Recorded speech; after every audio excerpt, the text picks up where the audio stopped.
What's up, guys? It's John with National Sports Entertainment, and I wanted to go into the 1 o'clock slate for tomorrow's games. Obviously, right now we're at halftime of the longly awaited Colorado State game, and kind of obviously not the score, but just as far as the gameplay, what I expected, just complete lunacy.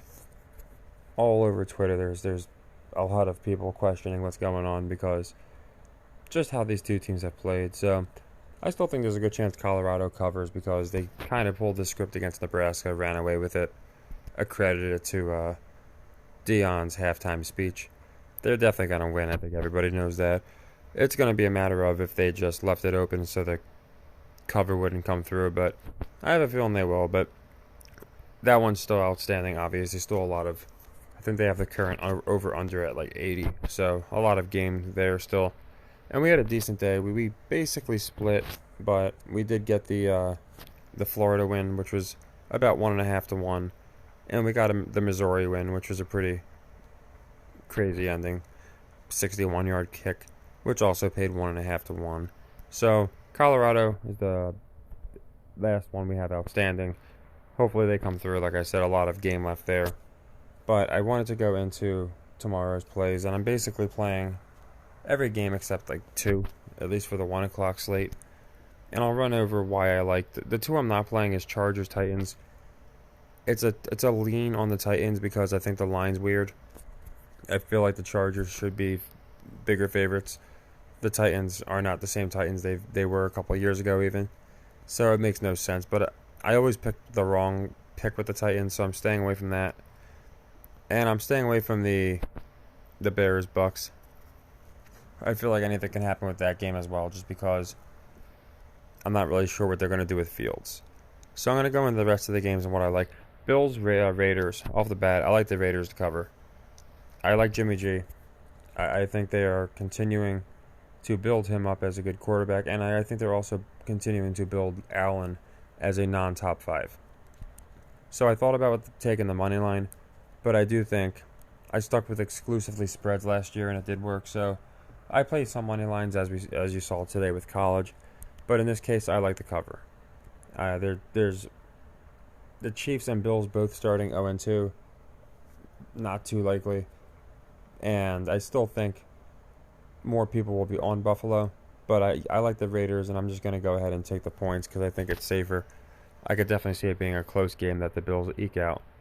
Ravens Bengals, I was tossed on. I'm going to go with the Bengals because I have a feeling they might start off the entire division with the same record.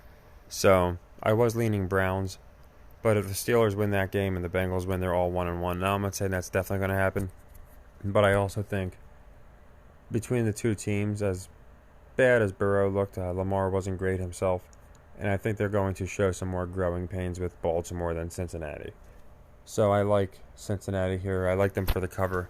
I'm just going to take them to cover, and I think it could be a close game, definitely, but I'm going to lay the 3 points.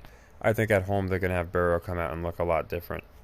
It's always been his thing where he just does terrible against the Browns, so I think there's a very good chance people are going to be fading Cincinnati pretty hard, thinking, they're not that, they're overhyped. So I like it. It's never easy with the, divisional rivalries, but I am leaning with, I like the Bengals in this game to cover. This one, Jags, Chiefs, I've already gone over. I really like the Jaguars in this game. It's probably my favorite play of the week. I like them to win the game. I think you got to build Trevor Lawrence as a guy who can beat Mahomes. There's no value to Mahomes winning this. There's a lot of value for Lawrence, and I don't think the public's going to be pounding Jacksonville, so I love that pick. Packers and Falcons, I love the Falcons. I brought it up in my last video. I think all of Deion's teams are going to make the playoffs, and I think the Falcons are going to have a pretty decent year. My preseason pick was the Panthers, but I switched it to the Falcons when the Deion's teams making the playoffs theory presented itself to me, and Hutch brought it up, Phoenix had brought it up, a few people brought it up, and I think they're right. I think all 5 of Deion's teams will make the playoffs, so I love the Falcons here to cover the 1.5. Also, I don't think Love is going to come out looking amazing. I think he's going to have some good games, but he played really, really good against Chicago, so I think he might get brought back down to earth here against the Falcons. Seahawks-Lions, I'm almost positive the Lions are going to win this game. The question is, do they cover? I do like them on the cover. It's one that could definitely be a 3-4 point game with these two teams. But again, I think the Lions have some players that are going to break out this year. So St. Brown's one of them. Another one's obviously Gibbs. So I think the Seahawks are going to take a pretty big step backwards this year, and the Lions step forward. I think the Rams are going to have a better record than the Seahawks. So, yeah, I like the Lions for the cover. And then we got Colts-Texans. I like the Colts to win outright. Not too crazy a logic. I just think early, especially with the way they're saying Caleb Williams, his dad's coming out saying, I hope he doesn't go to a crappy team, because then you have to get acquainted with the system, and there's growing pains. And Richardson's a dual threat where he can run. Not as many growing pains. Also, I just don't think they're going to give the Texans much of a push. The Colts, especially if they reach deal with Taylor and all, and they got Pittman, and they got, I think in my opinion, just a more unified front than the Texans. I think the Texans, once they got rid of Watson, I feel like this is the beginning of their rebuilding. And the Colts, while they do have Richardson, a rookie obviously, I feel like they've been more in the process of rebuilding. So, of the two teams in the division, I don't think there's much love for the Texans. I think they're definitely going to finish last in the division. Colts not much better, but I do think the Colts will get this win.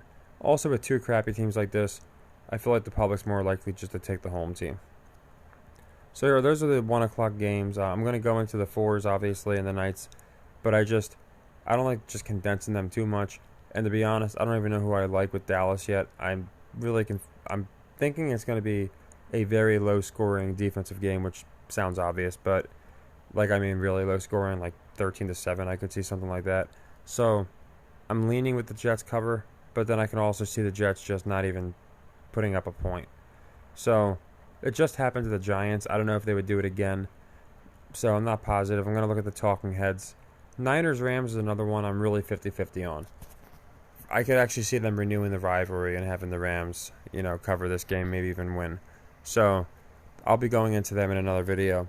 And like I said before, I document all of these. So yeah, Florida, we did good. We got a 2-1 payout, and Missouri was nice. We missed UConn. We missed the Alabama over. Colorado's in play, like I said. If it's anything like last week, we'll know by I'd say midway through the third quarter if it's looking like they're going to sell the spread or if it's looking like they might run away with it. My logic was they have to look pretty darn strong going into Oregon. It makes no sense to have them start off 2-0 and then do crappy against a team that was just laughable last year.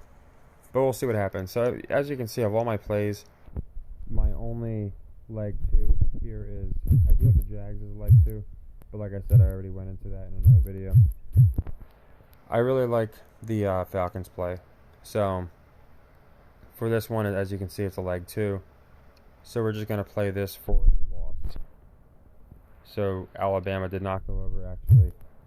It went way under, which is, just fitting. If I pick an over-under, it's usually not close. I usually get it by 30 points.